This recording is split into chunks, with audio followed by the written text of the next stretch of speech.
बिस्मिल्लाहिर्रहमानिर्रहीम। This is the class for logic and critical thinking. पिछले lecture में हमने कैटेगोरिकल साइलोजिज्म जो है उनको पढ़ा। कैटेगोरिकल साइलोजिज्म कौन सी होती हैं? वो आर्गूमेंट्स होती हैं जिसमें एटलीस्ट तीन कैटेगोरिकल प्रोपोजिशंस हों। दो कैटेगोरिकल प्रोपोजिशन जो है वो प्रेमिस होगी और तीसरा कैटेगोरिकल प्रोपोजिशन जो है वो क्या होगा, वो कंक्लूजन होगा। ठीक, फिर उसके बाद हमने कैटेगोरिकल साइलोजिज्म के कुछ एट्रीब्यूट्स या कुछ कैरेक्टरिस्टिक्स पढ़े। That was mood and figure, सही। और मूड एंड फिगर डिटरमिन करने के बाद फिर हमने जो ट्रूथ टेबल्स थे उनमें देखा कि कैटेगोरिकल साइलोजिज्म की वैलिडिटी को हम किस तरीके से डिटरमिन कर सकते हैं। अभी जो है नेक्स्ट टॉपिक जो है that is rules and फैलेसीज। So rules and फैलेसीज से मुराद के कुछ रूल्स ऐसे हैं, 5 रूल्स हैं, उससे भी आप कैटेगोरिकल साइलोजिज्म की वैलिडिटी को जो है वो देख सकते हैं कि वेदर कैटेगोरिकल साइलोजिज्म जो है वो वैलिड हैं कि इनवैलिड हैं। ठीक, सो एक तरीका टेबल को देखने का है, मतलब टेबल को आप मूड एंड फिगर डिटरमिन करेंगे और मूड एंड फिगर डिटरमिन करने के बाद जो है आप टेबल को देखेंगे। ठीक, सो अगर आप मूड एंड फिगर डिटरमिन नहीं करना चाहते और जो है इन रूल्स की बुनियाद पे देखना चाहते हैं कि कैटेगोरिकल साइलोजिज्म जो है वो वैलिड है कि इनवैलिड है, सो उसके लिए कुछ रूल्स हैं और रूल्स के अगेंस्ट कुछ फेलिसीज भी हैं। मतलब अगर रूल वायलेट होता है सो उसकी बेस पे कुछ फेलिसी क्रिएट होती है, सो वो हम डिटरमिन करेंगे। सही, so rules and fallacies, these rules are to determine the validity of an argument. कौन सा argument? Categorical syllogism. So categorical syllogism की वैलिडिटी को हम इन रूल्स की बेस पे देखेंगे। तो सबसे पहला रूल क्या है? सबसे पहला रूल ये है कि the middle term must be distributed at least once. सही, मिडल टर्म जो है वो एटलीस्ट एक दफ़ा जो है वो डिस्ट्रीब्यूटेड होगा। सही, सो अगर लेट्स से मिडल टर्म जो है वो डिस्ट्रीब्यूट नहीं है, सही, मिडल टर्म जो है कहाँ पे आता है? प्रेमिसेस में आता है। कंक्लूजन में मिडल टर्म नहीं होता, मिडल टर्म प्रेमिसेस में होता है। सो अगर मिडल टर्म डिस्ट्रीब्यूट नहीं है सो फर्स्ट रूल वायलेट होगा, और जब फर्स्ट रूल वायलेट होगा तो कौन सी फेलिसी क्रिएट होगी? Fallacy of undistributed middle. ठीक, अच्छा, सो अब डिस्ट्रीब्यूशन क्या है? डिस्ट्रीब्यूशन जो है ऑलरेडी आप पढ़ चुके हैं।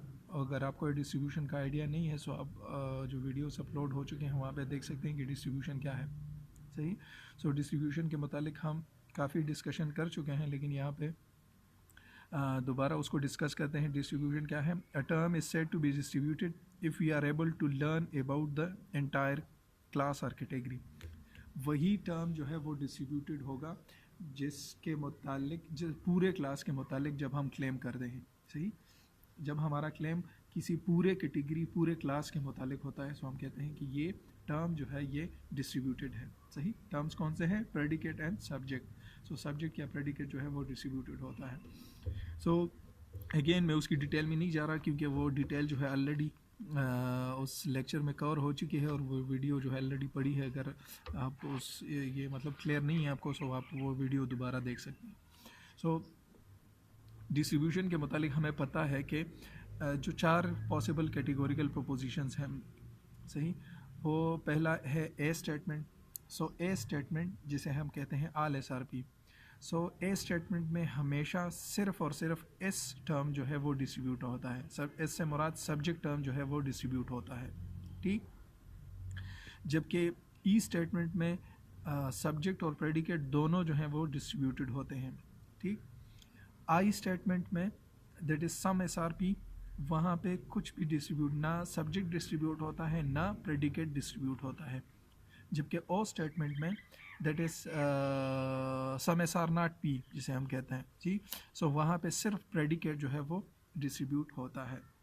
सही, सो पहला रूल क्या कहता है कि जब भी आप वैलिडिटी डिटरमिन करना चाहें तो दीज रूल्स, तो उस रूल में पहला रूल ये है कि the middle term must be distributed at least once. So आपने देखना होगा कि जो स्टेटमेंट आपके सामने पड़ा हुआ है उस स्टेटमेंट में मिडल टर्म जो है वो डिस्ट्रीब्यूटेड है कि नहीं है। ठीक, सो लेट्स से एक सिंपल एग्जांपल है आपके सामने पड़ा हुआ है that all sharks are fish. all salamans are fish, so all salamans are shark. ठीक, सो इसमें अब मिडिल टर्म कौन सा है? सो मिडिल टर्म या तो आप डायरेक्टली देख सकते हैं, मिडिल टर्म वो होगा जो प्रेमिसेस में 2 दफ़ा रिपीट हो। सही, जो प्रेमिसेस में 2 दफ़ा रिपीट हो वो मिडिल टर्म होगा। सही, सो यहाँ प्रेमिसेस में 2 दफ़ा कौन सी चीज़ रिपीट हुई है? फ़िश जो है वो 2 दफ़ा रिपीट हुई है। सो हम कह सकते हैं कि फ़िश जो है वो क्या है, वो मिडिल टर्म है। दूसरा तरीका इसका यह है कि आप जो है मेजर और माइनर टर्म जो है वो डिटरमिन करें। सो जो कंक्लूजन है वो उसी वहाँ से ही आप मेजर और माइनर टर्म जो है वो डिटरमिन कर सकते हैं। So all salmons are shark, ये कंक्लूजन है। सो इस कंक्लूजन में मेजर टर्म कौन सा है? सो जो लास्ट टर्म होगा वो मेजर होगा। सही, या आप जो कह सकते हैं कि जो कंक्लूजन का प्रेडिकेट है वो क्या होगा, वो मेजर टर्म होगा। सो ये हो गया मेजर टर्म। और जो कंक्लूजन का पहला टर्म होता है या जो कंक्लूजन का सब्जेक्ट होता है वो क्या होता है? Minor term. सही, सो माइनर और मेजर के अगेंस्ट दूसरा जो टर्म होता है जो कंक्लूजन में दिखाई नहीं देता और लेकिन वो प्रेमिसेस में 2 दफ़ा मौजूद होता है, उसको हम मिडल टर्म कहते हैं। सो फिश अगेन क्या है? कंक्लूजन में नहीं मौजूद और प्रेमिसेस में मौजूद है, सो ये क्या है? मिडल टर्म है। ठीक, सो अब आपने डिटरमिन करना है कि वेदर मिडल टर्म जो है वो डिस्ट्रीब्यूटेड है कि नहीं है, एटलीस्ट वंस। मतलब 2 दफ़ा आया है, सो ज़रूरी नहीं कि वो दोनों दफ़ा ही डिस्ट्रीब्यूट हो, एटलीस्ट एक दफ़ा जो है वो डिस्ट्रीब्यूट होना चाहिए। सही, अच्छा, सो हम कहते अब आपने देखना है कि मिडल टर्म पहले स्टेटमेंट में जो आया है वो कौन सा स्टेटमेंट है? सो पहला स्टेटमेंट जो है वो ए स्टेटमेंट है, that all sharks are fish. सही, all sharks are fish. So all sharks are fish जो है ये ऑल एस आर पी है। So all S are P में या ए स्टेटमेंट में कौन सा टर्म डिस्ट्रीब्यूट होता है? सब्जेक्ट टर्म डिस्ट्रीब्यूट होता है। मतलब इस स्टेटमेंट में शार्क्स जो हैं वो डिस्ट्रीब्यूटेड है। सही, शार्क्स जो हैं वो डिस्ट्रीब्यूटेड है, जबकि फिश जो है वो डिस्ट्रीब्यूट नहीं है। जो मिडिल टर्म है वो डिस्ट्रीब्यूट नहीं है। अगेन दूसरा टर्म जो है वो भी ए स्टेटमेंट है। सही, all salmons are fish, again A statement है। सो इस स्टेटमेंट में भी कौन सा टर्म डिस्ट्रीब्यूट होगा? सिर्फ सब्जेक्ट टर्म जो है वो डिस्ट्रीब्यूट होगा। सो सब्जेक्ट क्या है? सैलमन्स जो है वो सब्जेक्ट है, अगेन ये डिस्ट्रीब्यूट होगा और फिश वो डिस्ट्रीब्यूट नहीं होगा। सो हम कह सकते हैं कि इस एग्जांपल में मिडिल टर्म जो है वो क्या है? वो डिस्ट्रीब्यूटेड नहीं है। सही, सो हम क्या कहेंगे कि यहाँ पे क्या है? फैलेसी है। ये स्टेटमेंट इनवैलिड है। और क्यों इनवैलिड है? क्योंकि इसमें एक फैलेसी है। कौन सी फैलेसी है? Undistributed middle, undistributed middle. क्योंकि वैलिड आर्गूमेंट के लिए ये फर्स्ट रूल जो है वो बहुत ज़रूरी है, वो ये है कि मिडिल टर्म एटलीस्ट एक दफ़ा जो है वो डिस्ट्रीब्यूटेड हो। लेकिन यहाँ पे हमने देखा कि दोनों दफ़ा जो है वो डिस्ट्रीब्यूट नहीं है।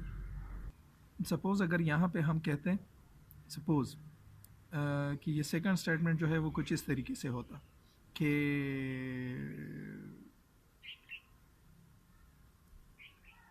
No सैलमन्स are fish. ठीक, अगेन फिश जो है वो मिडिल टर्म है। सो नो सैलमन्स आर फिश कौन सा स्टेटमेंट है? ये ई स्टेटमेंट है। सो ई स्टेटमेंट में हम देखें, so both the subject and predicate is distributed. So वहाँ पे फिर मिडिल टर्म क्या हो जाता? वो डिस्ट्रीब्यूट हो जाता। ठीक, तो फिर ये आर्गूमेंट जो था वो वैलिड होता। ठीक, लेकिन चूँकि यहाँ पे ये एस स्टेटमेंट है और एस स्टेटमेंट में सिर्फ सब्जेक्ट डिस्ट्रीब्यूट होता है, प्रेडिकेट डिस्ट्रीब्यूट नहीं होता, लिहाजा मिडिल टर्म जो है वो डिस्ट्रीब्यूट नहीं है। ठीक, सो फिर पहला रूल क्या होगा कि the middle term must be distributed at least once. सही, दूसरा रूल क्या कहता है? दूसरा रूल कहता है that if a term is distributed in the conclusion then it must be distributed in the premise. सही, अगर कोई टर्म जो है वो सब्जेक्ट में डिस्ट्रीब्यूटेड है, सो उसका प्रेमिस में डिस्ट्रीब्यूट होना भी लाजमी है। सही, उसका प्रेमिस में डिस्ट्रीब्यूट होना भी लाजमी है। सही, और अगर ऐसा नहीं है, अगर ऐसा नहीं है, मतलब कोई टर्म जो है वो कंक्लूजन में डिस्ट्रीब्यूट है लेकिन वो प्रीमिसेस में डिस्ट्रीब्यूट नहीं है, सो इससे एक गलती क्रिएट होगी, एक फेलिसी क्रिएट होगी, और उस फेलिसी को क्या कहेंगे? फेलिसी ऑफ इलिसिट माइनर या फेलिसी ऑफ इलिसिट मेजर। किस तरीके से? दो एग्जांपल्स हम करते हैं इस पे। लेट्स से आपके पास जो है एग्जांपल जो आपके सामने पड़ा हुआ है, पहला एग्जांपल कहता है that all horses are animals, all horses are animals, some dogs are not horses. सही? Some dogs are not animals. So last जो सेंटेंस है वो क्या है? वो कंक्लूजन है। ठीक? सो आपने रूल क्या कहता है? If a term is distributed in the conclusion then it must be distributed in the premise. So conclusion में कौन सा टर्म जो है वो डिस्ट्रीब्यूट है? कंक्लूजन। सो सब इस को देखने के लिए कि कौन सा जो है टर्म डिस्ट्रीब्यूटेड है, इसके लिए आपने पहले डिटरमिन करना होगा कि ये स्टेटमेंट कौन सी है। Some dogs are not animal, मतलब some S are not P, तो ये कौन सी स्टेटमेंट है? ये ओ स्टेटमेंट है। और ओ स्टेटमेंट में कौन सा टर्म डिस्ट्रीब्यूट होता है? ओ स्टेटमेंट में सिर्फ पी जो है या प्रेडिकेट जो है वो डिस्ट्रीब्यूट होता है। प्रेडिकेट कौन सा है? एनिमल्स। एनिमल जो है वो क्या है? प्रेडिकेट है। ठीक? सो यहाँ पे प्रेडिकेट डिस्ट्रीब्यूटेड है।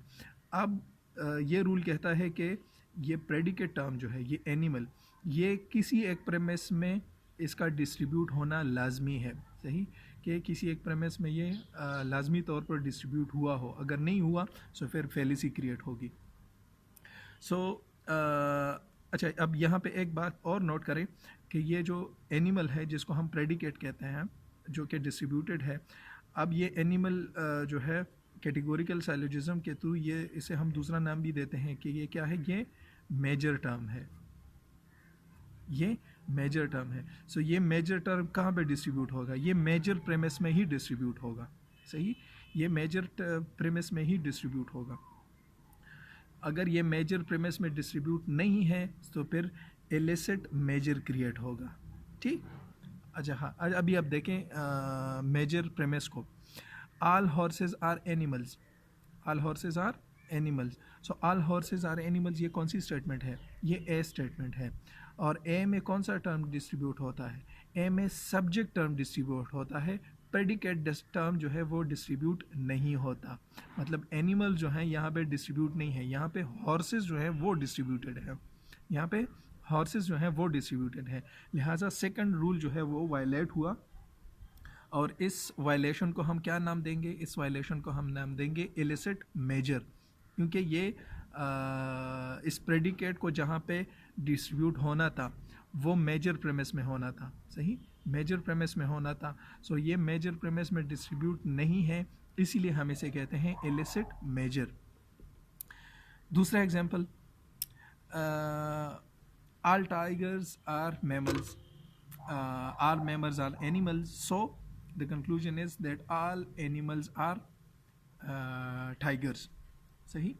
so दूसरा रूल, सॉरी, अच्छा, दूसरा रूल अगेन यही कहता है कि कोई टर्म जो है अगर कंक्लूजन में डिस्ट्रीब्यूटेड है सो वो प्रेमिस में डिस्ट्रीब्यूट होना लाजमी है उसका। सो सबसे पहले आप देखें कि कंक्लूजन में कौन सा टर्म डिस्ट्रीब्यूटेड है। So all animals are tigers, all animals are tigers कौन सा स्टेटमेंट है? ये ए स्टेटमेंट है। और ए स्टेटमेंट में कौन सा टर्म डिस्ट्रीब्यूट होता है? सो ए स्टेटमेंट में सब्जेक्ट टर्म जो है वो डिस्ट्रीब्यूट होता है। लिहाजा यहाँ पे एनिमल जो है वो क्या है?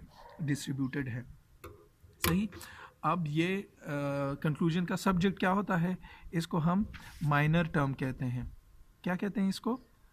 माइनर टर्म कहते हैं। लिहाजा इस एनिमल्स का माइनर प्रेमिस में डिस्ट्रीब्यूट होना जो है वो ज़रूरी है। इसका माइनर प्रेमिस में डिस्ट्रीब्यूट होना ज़रूरी है। सो अभी हम देखेंगे कि वो डिस्ट्रीब्यूटेड है कि नहीं है। अगर ये माइनर टर्म में डिस्ट्रीब्यूटेड है तो वेल एंड गुड, वैलिड है ये आर्गूमेंट। अगर ये डिस्ट्रीब्यूटेड नहीं है सो हम कहेंगे कि यहाँ पे गलती है, और उस गलती को हम क्या देंगे? नाम इलिसिट माइनर। ठीक? सो माइनर प्रेमिस क्या है? All mammals are animals, all mammals are animals. So अब ये कौन सा स्टेटमेंट है? ये ए स्टेटमेंट है। और ए स्टेटमेंट में कौन सा टर्म डिस्ट्रीब्यूट होता है?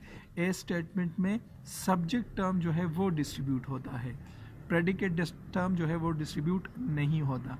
लिहाजा जिस टर्म को यहाँ पे डिस्ट्रीब्यूट होना चाहिए वो नहीं डिस्ट्रीब्यूट, वो माइनर टर्म में माइनर प्रेमिस में नहीं डिस्ट्रीब्यूट। सो हम क्या कहेंगे कि ये आर्गूमेंट जो है इनवैलिड है। और क्यों इनवैलिड है? क्योंकि यहाँ पे एक गलती है और उस गलती को हम क्या नाम देंगे? Illicit minor. ठीक, अच्छा। सो रूल 2 जो है, जब आप देखेंगे किसी एक स्टेटमेंट में तो उसका तरीका क्या होगा? Always start with the conclusion. सही, हर दफ़ा जो है आप डिसाइड करना चाहें सो हमेशा जो है कंक्लूजन से स्टार्ट लें। कंक्लूजन में देखें कि वो स्टेटमेंट कौन सा है। ए स्टेटमेंट है तो सब्जेक्ट डिस्ट्रीब्यूट होगा, सही। ई स्टेटमेंट है तो सब्जेक्ट एंड प्रेडिकेट दोनों डिस्ट्रीब्यूट होंगे। अगर आई स्टेटमेंट है सो ना सब्जेक्ट डिस्ट्रीब्यूट होगा ना प्रेडिकेट डिस्ट्रीब्यूट होगा। और ओ स्टेटमेंट है सिर्फ प्रेडिकेट जो है वो डिस्ट्रीब्यूट होगा। ठीक, और उसके बाद फिर आपने देखना है कि जो टर्म कंक्लूजन में डिस्ट्रीब्यूटेड है वो जहाँ पे प्रेमिस में डिस्ट्रीब्यूट होना चाहिए वहाँ पे डिस्ट्रीब्यूटेड है कि नहीं है। अगर है तो वेल एंड गुड, फाइन। अगर नहीं है सो वहाँ पे फिर फैलेसी क्रिएट होगी। ठीक, मतलब अगर कंक्लूजन का प्रेडिकेट डिस्ट्रीब्यूट होना चाहिए, सो प्रेडिकेट कंक्लूजन का क्या होता है? प्रेडिकेट मेजर होना चाहिए, मेजर होता है, सही। सो मेजर का मेजर प्रेमिस में ही डिस्ट्रीब्यूट होना चाहिए, सही। सो अगर वो वहाँ पे नहीं डिस्ट्रीब्यूट सो फैलेसी क्रिएट होगी। अगर डिस्ट्रीब्यूटेड है तो वेल एंड गुड। अगर माइनर टर्म कंक्लूजन में डिस्ट्रीब्यूटेड है, सही। सो माइनर टर्म से मुराद मतलब कंक्लूजन का सब्जेक्ट डिस्ट्रीब्यूटेड है, सो माइनर टर्म का माइनर प्रेमिस में ही डिस्ट्रीब्यूट होना लाजमी है, सही। अगर वो वहाँ पे नहीं डिस्ट्रीब्यूट सो फैलेसी क्रिएट होगी, इलिसिट माइनर, सही। और अगर if no term is distributed in the conclusion, like आपका कंक्लूजन जो है वो आई स्टेटमेंट हो, क्योंकि आई स्टेटमेंट में कोई चीज़ भी जो है वो डिस्ट्रीब्यूटेड नहीं होती। सो अगर कंक्लूजन आपका आई स्टेटमेंट का है, आई स्टेटमेंट क्या कहता है? दैट सम SRP वाली स्टेटमेंट हो, नहीं, तो उसमें कोई चीज़ भी डिस्ट्रीब्यूट नहीं होती। सो अगर कंक्लूजन आई स्टेटमेंट का है तो फिर रूल 2 इज़ नॉट वायलेटेड। सो फिर उसके देखने की ज़रूरत भी नहीं है कि कौन सा टर्म डिस्ट्रीब्यूटेड है या नहीं, क्योंकि वहाँ कंक्लूजन में कोई चीज़ भी डिस्ट्रीब्यूटेड नहीं है। लेकिन अगर कंक्लूजन में दोनों चीज़ें डिस्ट्रीब्यूटेड हों, मतलब आपका कंक्लूजन जो है वो ई स्टेटमेंट का हो, सही, ई स्टेटमेंट का हो। सो ई स्टेटमेंट में क्या होता है? Both subject and predicate is distributed, सही। सो अगर आपका कंक्लूजन जो है वो ई स्टेटमेंट का हो, सो ई में दोनों डिस्ट्रीब्यूट होंगे, सो उसमें क्या फिर क्या होगा? फिर उसमें एटलीस्ट एक का डिस्ट्रीब्यूट होना प्रेमिसेस में लाजमी है, या प्रेडिकेट का डिस्ट्रीब्यूट होना या सब्जेक्ट का डिस्ट्रीब्यूट होना। सो इसमें से at least one must be distributed in the premise. ठीक, अच्छा। नेक्स्ट रूल क्या कहता है? नेक्स्ट रूल कहता है that is rule 3 that 2 negative premises are not allowed. मतलब 2 नेगेटिव प्रेमिसेस जो हैं वो नहीं अलाउड। ठीक, कैटेगोरिकल साइलोजिज्म में 3 जो है वो प्रोपोजिशंस होती हैं, 2 प्रेमिस की, 1 कंक्लूजन की। सो जो प्रेमिसेस हैं वहाँ पे 2 नेगेटिव प्रेमिसेस जो हैं वो अलाउड नहीं है, सही। अगर 2 नेगेटिव प्रेमिस की बेस पे कंक्लूजन निकाला गया है सो वो कंक्लूजन गलत होगा और उसे हम क्या नाम देंगे? उसे हम कहेंगे एक्सक्लूसिव प्रेमिसेस, सही। उसे हम कहेंगे एक्सक्लूसिव प्रेमिसेस। लाइक एग्जांपल आपके सामने पड़ा हुआ है that no fish are mammals, some dogs are not fish, therefore some dogs are not mammals. So it doesn't make any sense, लेकिन in order to make you understand कि किस तरीके से ये काम करता है। सो आप यहाँ पे देखें, पहला स्टेटमेंट कौन सा है? No fish are mammals, no SRP, ये ई स्टेटमेंट है जो कि यूनिवर्सल नेगेटिव है। दूसरा statement some dogs are not fish, again negative statement है। कौन सा नेगेटिव है? पार्टिकुलर नेगेटिव है, सही। सो इसके बेस पे जो कंक्लूजन निकाला गया है, वेदर दैट इज़ ट्रू और नॉट, सही, उसके बारे में अपने सोचना नहीं है। लेकिन अगर दोनों प्रेमिसेस नेगेटिव हैं, सो कंक्लूजन ऑटोमेटिकली क्या होगा, कंक्लूजन ऑटोमेटिकली इनवैलिड होगा, सही, इनवैलिड होगा। और उस गलती को हम क्या नाम देंगे, उस गलती को हम नाम देंगे कि यहाँ पे कौन सी गलती है, कौन सी फैलेसी है, एक्सक्लूसिव प्रेमिसेस की, ठीक। अच्छा, फोर्थ रूल क्या कहता है, फोर्थ रूल ये कहता है कि अ negative premise require a negative conclusion. मतलब एक प्रेमिस अगर वो पहले रूल में हमने कहा कि टू नेगेटिव नहीं है, दो नहीं अलाउड, एक अलाउड है, सही, एक नेगेटिव प्रेमिस आ सकता है, दो नहीं आ सकते। लेकिन अगर प्रेमिस में एक आर्गूमेंट में एक प्रेमिस जो है वो नेगेटिव है, सो फिर आपका कंक्लूजन भी नेगेटिव होना चाहिए, सही। अगर एक प्रेमिस नेगेटिव है, सो फिर आपका कंक्लूजन भी नेगेटिव होना चाहिए। और अगर आपका कंक्लूजन नेगेटिव है, सो उसके लिए एक प्रेमिस का नेगेटिव होना जो है वो ज़रूरी है, वाइस वर्सा वाली सिचुएशन है, ठीक।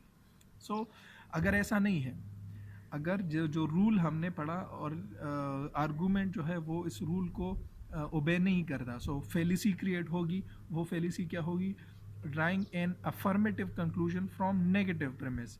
मतलब आप पॉजिटिव कंक्लूजन या एफर्मेटिव कंक्लूजन निकाल रहे हैं किससे, नेगेटिव प्रेमिस से, या drawing a negative conclusion from affirmative premises. मतलब इसका एक ही है, लेकिन दो मुख्तलिफ तरीक़ों से कहा गया है, ठीक। सो लेट्स से ये एक एग्जांपल जो आपके सामने पड़ा हुआ है, that all crows are birds, all crows are birds, some vowels are not crows, so some vowels are birds, सही। अब यहाँ पे आप देखें कि प्रेमिसेस में एक जो है वो क्या है, नेगेटिव प्रेमिस मौजूद है, जो कि पार्टिकुलर नेगेटिव है। सो यहाँ पे नेगेटिव प्रेमिस मौजूद है, सो ज़रूरी ये है कि आपका कंक्लूजन भी नेगेटिव में हो। लेकिन आपका कंक्लूजन क्या है, नेगेटिव नहीं है, वो एफर्मेटिव है। आप कह रहे हैं सम वॉल्स आर बर्ड्स, सही। सो अगेन यहाँ पे जो है क्या हो रहा है, गलती हो रही है। क्यों गलती हो रही है, क्योंकि आप you are moving from negative premise to positive conclusion. और रूल कहता है कि अगर प्रेमिस में नेगेटिव प्रेमिस मौजूद है, सो कंक्लूजन भी नेगेटिव होना चाहिए, ठीक। सो यहाँ पे ऐसा नहीं हुआ, लिहाजा यहाँ पे फेलिसी क्रिएट हुई है। और वो फेलिसी क्या होगी, drawing an affirmative conclusion, drawing an affirmative conclusion from negative premise, from a negative premise, ठीक। अगेन दूसरा, all triangles are three angled polygons, सही। तमाम ट्राइंगल जो है वो तीन एंगल पॉलीगॉन्स होते हैं। And all three angled polygons are three sided polygons. So आपने कंटेंट पे जो है वो सोचना नहीं कि कंटेंट क्या कहता है, सही। कंटेंट जो है वो लॉजिक का एक दूसरा पार्ट है, जिसे हम प्रोपोजिशनल लॉजिक कहते हैं, वो अलग पार्ट है। यहाँ पे जो है जस्ट आपने फॉर्मेट को देखना है। सो अगेन पहला स्टेटमेंट क्या है, पॉजिटिव स्टेटमेंट है, ए स्टेटमेंट है। दूसरा statement all three angle polygons are three sided polygons, again A statement है, पॉजिटिव स्टेटमेंट है। कंक्लूजन क्या है, some three sided polygons are not triangles. So अब कंक्लूजन जो है वो क्या है, वो नेगेटिव है। सो अगेन आप पॉजिटिव प्रीमिसेस से, उसमें एक भी नेगेटिव नहीं है, अगर एक नेगेटिव होता तो फिर दैट वाज ओके, लेकिन उसमें एक भी नेगेटिव नहीं है। सो पॉजिटिव प्रीमिसेस से आप नेगेटिव कंक्लूजन निकाल रहे हैं, सही। सो अगेन यहाँ पे रूल 4 जो है वो क्या हो रहा है, वायलेट हो रहा है। और क्या हम कहेंगे, that drawing a negative conclusion from affirmative premises. आप जो है पॉजिटिव प्रेमिसेस से या एफर्मेटिव प्रेमिसेस से नेगेटिव कंक्लूजन निकाल रहे हैं, ठीक। So in order to be a valid argument, एक वैलिड आर्गूमेंट के लिए जो है ये रूल जो है ओबे करना ज़रूरी है। फिफ्थ रूल क्या कहता है, जो लास्ट रूल है वो कहता है कि, अच्छा ये फिफ्थ रूल जो है ये जहन में रखे कि अभी तक हमने 4 रूल पढ़े, सही। सो लेट से कोई एक आर्गूमेंट है जो पहले 4 रूल ओबे कर रहा है, लेकिन फिफ्थ रूल ओबे नहीं कर रहा, सही। फिफ्थ रूल ओबे नहीं कर रहा, सो हम कहेंगे कि ये क्या है, ये कंडीशनली वैलिड है, सही। और अगर कोई आर्गूमेंट पांचों के पांचों ओबे कर रहा है, सो उसे हम कहेंगे कि ये क्या है, ये अनकंडीशनली वैलिड है। क्योंकि ये फिफ्थ रूल जो है ये वही एग्जिस्टेंशियल फैलेसी को डिस्कस करती है, और एग्जिस्टेंशियल फैलेसी पे हमारी काफ़ी डिस्कशन हुई है। ये वो फैलेसी है या वो पॉइंट है जहाँ पे एरिस्टोटल और बोलियन के दरमियान जो तनाज़ा है वो इसी पॉइंट पे है। सही। सो अगेन मैं कह रहा हूँ कि ये बात जहन में रखे कि लेट से कोई आर्गूमेंट आपके सामने पड़ा हुआ है, वो आर्गूमेंट पहले 4 रूल्स को ओबे कर रहा है लेकिन 5वें को ओबे नहीं कर रहा। ठीक। सो हम उसे क्या कहेंगे कि ये कौन सी वैलिड है, लेकिन कौन सा वैलिड है? सो वो कंडीशनली वैलिड होगा। अगर पांचों के पांचों रूल्स ओबे हो रहे हों सो हम कहेंगे कि ये अनकंडीशनली वैलिड है। ठीक। सो पांचवा रूल क्या कहता है? If both the premises are universal, अगर दोनों प्रेमिसेस जो हैं वो यूनिवर्सल हैं, the conclusion can not be particular. So conclusion जो है वो पार्टिकुलर नहीं होगा, कंक्लूजन पार्टिकुलर नहीं होगा। सही। सो लेट्स से ये जो एग्जांपल आपके सामने पड़ा हुआ है, all mammals are animals, all tigers are mammals. So अब दोनों जो है ए स्टेटमेंट है और दोनों यूनिवर्सल स्टेटमेंट है। सही। ए स्टेटमेंट्स क्या होती है? यूनिवर्सल स्टेटमेंट होती है। उसकी बेस पे आप कह रहे हैं that some tigers are mammal.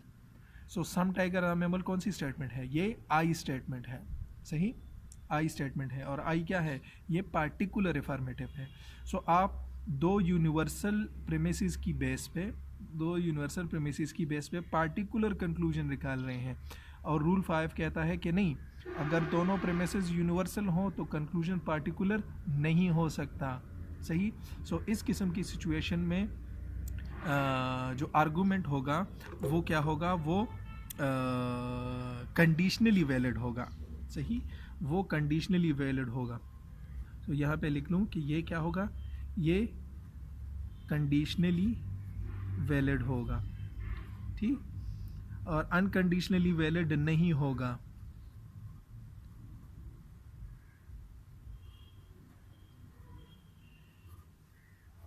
Valid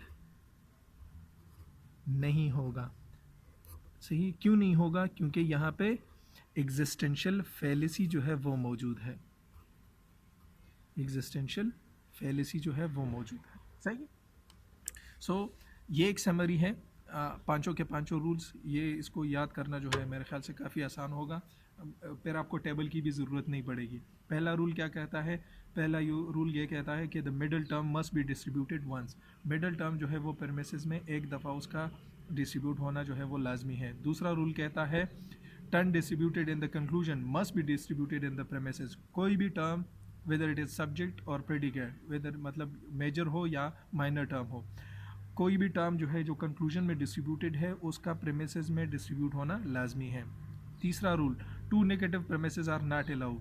2 negative premises जो हैं वो नहीं अलाउड। चौथा रूल, अगर प्रेमिसेस नेगेटिव है, सही, सो कंक्लूजन भी नेगेटिव होगा। सही। और अगर कंक्लूजन नेगेटिव है सो उसके लिए प्रेमिस का नेगेटिव होना भी ज़रूरी है। सही। दोनों नहीं, एक। सही। फिफ्थ क्या कहता है? If both the premises are universal, अगर दोनों स्टेटमेंट्स जो आप क्लेम की जिस बेस पे कर रहे हैं, अगर वो दोनों क्लेम्स यूनिवर्सल हैं सो उससे आप पार्टिकुलर कंक्लूजन नहीं निकाल सकते। ठीक। अच्छा, अगेन यहाँ पे 2 एग्जांपल्स मैं कर रहा हूँ। अगेन यही एग्जांपल्स जो हैं आपके बुक से लिए गए हैं। ठीक। आपके बुक में सिंपल ये स्टेटमेंट दिया गया है एक्सरसाइज में कि ये स्टेटमेंट देखें, दैट इज़ AAA3। सही। AAA3 देखें और बताएं कि ये AAA3 आर्गूमेंट्स जो हैं ये वैलिड होते हैं कि नहीं होते। सही। AAA3 आर्गूमेंट्स वैलिड होते हैं कि नहीं होते। सो AAA3 क्या है? सो अगर इसको हम लिखना चाहें सो क्या होगा? पहला फिगर किसको शो करता है? पहला फिगर जो है वो पहले प्रीमिस को शो करता है। सो ए स्टेटमेंट है ऑल SRP। ठीक। दूसरा फिगर अगेन किसको शो करेगा? प्रीमिस को शो करेगा। अच्छा सॉरी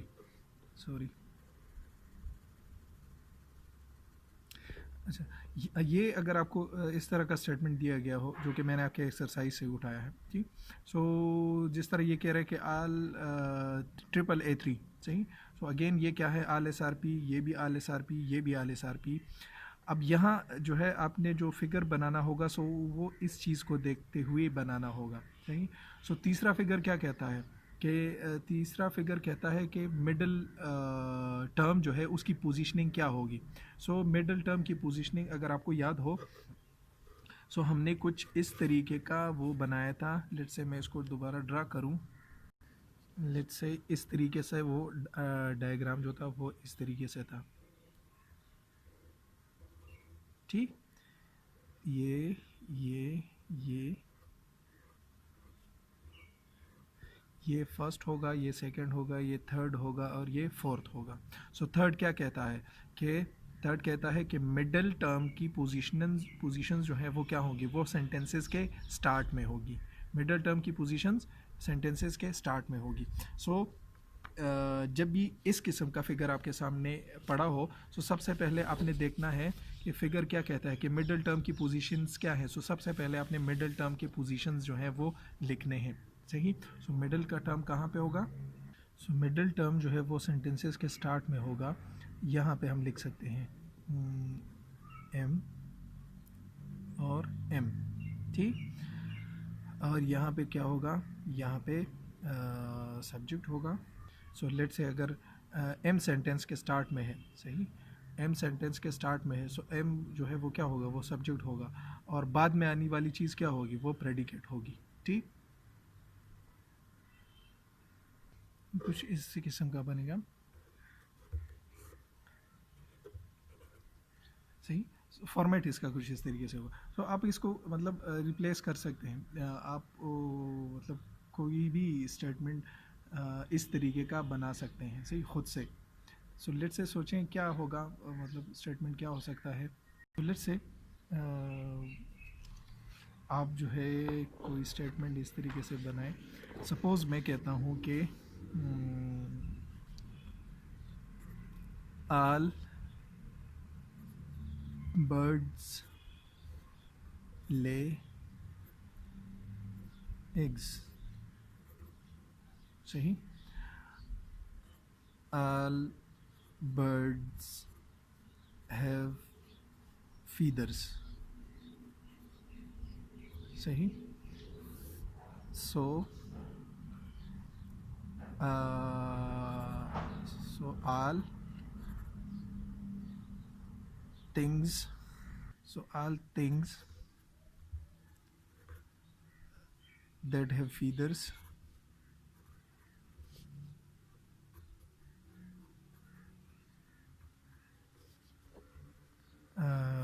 lay eggs, सपोज, सही।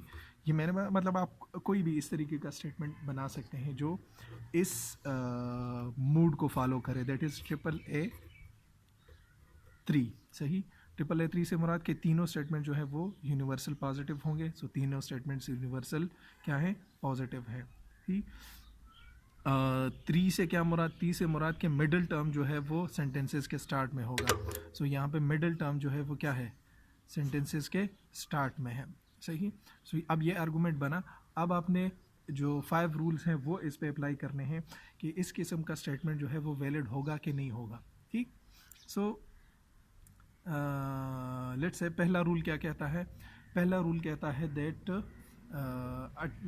Middle term must be distributed once, सही। मिडल टर्म जो है वो एक दफ़ा उसका डिस्ट्रीब्यूट होना लाजमी है। सो मिडल टर्म क्या है, मिडल टर्म बर्ड जो है वो मिडल टर्म है, सही। सो पहला स्टेटमेंट जो है वो ए स्टेटमेंट है और ए स्टेटमेंट में सब्जेक्ट जो है वो क्या होता है, वो डिस्ट्रीब्यूटेड होता है। सो पहला रूल क्या हो गया, हम कहेंगे यहाँ पे लेट से हम कहते हैं 5 रूल्स हम बनाते हैं, पहला, दूसरा, तीसरा, चौथा एंड पाँचवा। हम कहते हैं पहला रूल जो है वो सही हो गया। दूसरा रूल क्या कहता है, सो दूसरा रूल कहता है that if a term is distributed in the conclusion then it must be distributed in the premise. So वो प्रेमिस में उसका डिस्ट्रीब्यूट होना लाजमी है। सो आल, अच्छा यहाँ पे मैंने कुछ गलती की है लेकिन चलिए, आल सही। So all things that have feather lay eggs, सही। अगेन ये भी क्या है, ए स्टेटमेंट है, सही, ये भी ए स्टेटमेंट है, सही। सो ए स्टेटमेंट में कौन सा टर्म डिस्ट्रीब्यूट होता है, ए स्टेटमेंट में अगेन सब्जेक्ट जो है वो क्या होता है, वो डिस्ट्रीब्यूट होता है। सो यहाँ पे सब्जेक्ट क्या है, all things that have feathers, so feathers वाले जो है ये क्या है, ये सब्जेक्ट होगा, सही, ये सब्जेक्ट होगा। सो यहाँ पे सब्जेक्ट जो है डिस्ट्रीब्यूटेड है, सो इसका प्रेमिसेस में डिस्ट्रीब्यूट होना लाजमी है, प्रेमिस में इसका डिस्ट्रीब्यूट होना लाजमी है। सो अब आप देखें कि ये फीदर्स जो हैं, ये टर्म जो है ये प्रेमिसेस में डिस्ट्रीब्यूटेड है। सो ये प्रेमिसेस में डिस्ट्रीब्यूटेड नहीं है क्योंकि दोनों स्टेटमेंट जो है वो ए स्टेटमेंट है और दोनों में सब्जेक्ट जो है वो डिस्ट्रीब्यूट है, मतलब मिडल टर्म जो है वो डिस्ट्रीब्यूटेड है। जो सब्जेक्ट है वो जो कंक्लूजन का सब्जेक्ट है वो कहीं पे भी डिस्ट्रीब्यूटेड नहीं है, सही। सो हम कहेंगे कि दूसरा रूल इसने वायलेट किया, लिहाजा ये जो है ये आर्गूमेंट इनवैलिड है, सही, इनवैलिड है। और इनवैलिडिटी जो है उसको हम क्या नाम देंगे, उसको हम नाम देंगे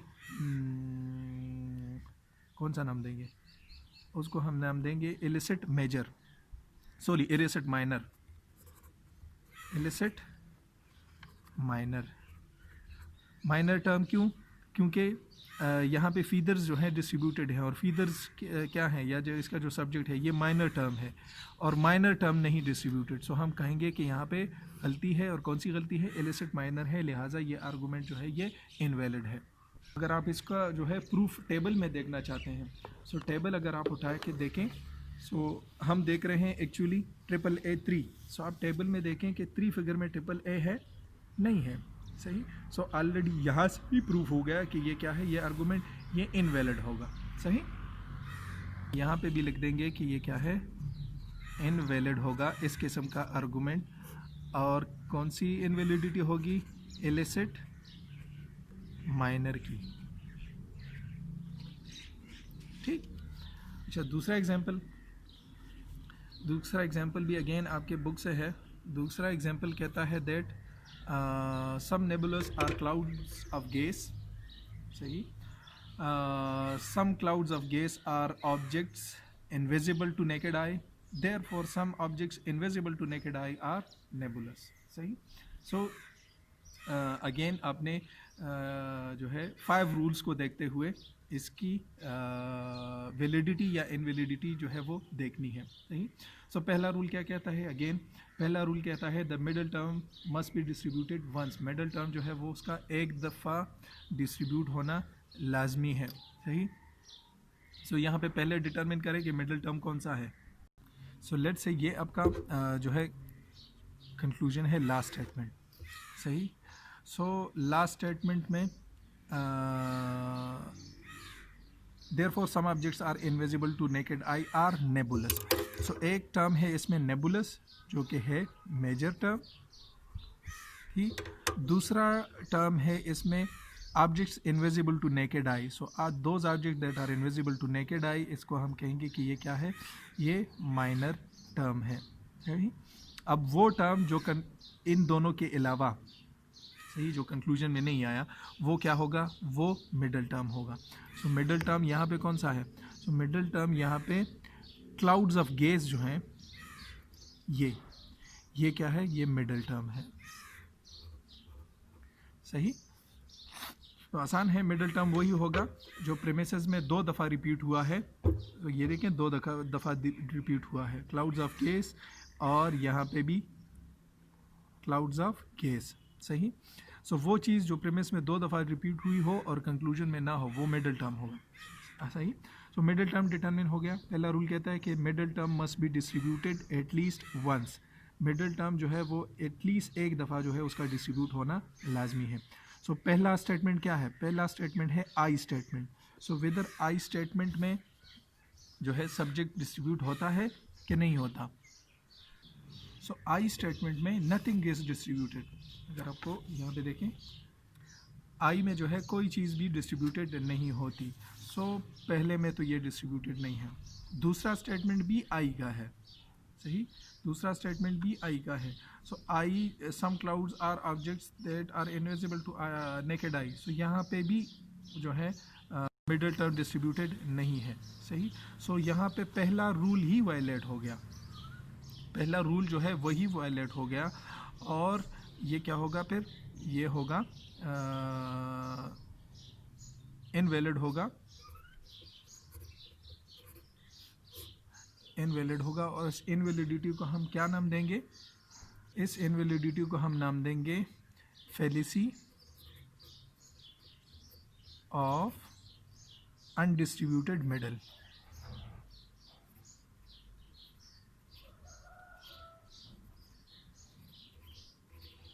ठीक,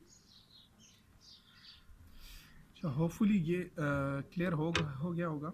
और इसके अगेंस्ट अगर आपका कोई क्वेश्चन है सो आप पूछ सकते हैं। अगेन मैं रिकमेंड करूँगा कि इसके एंड पे जो एक्सरसाइजेज हैं उसको सॉल्व करें, उस पर प्रैक्टिस करें, और उसी टाइप के जो है स्टेटमेंट्स आपके पेपर में आ सकते हैं। Thank you.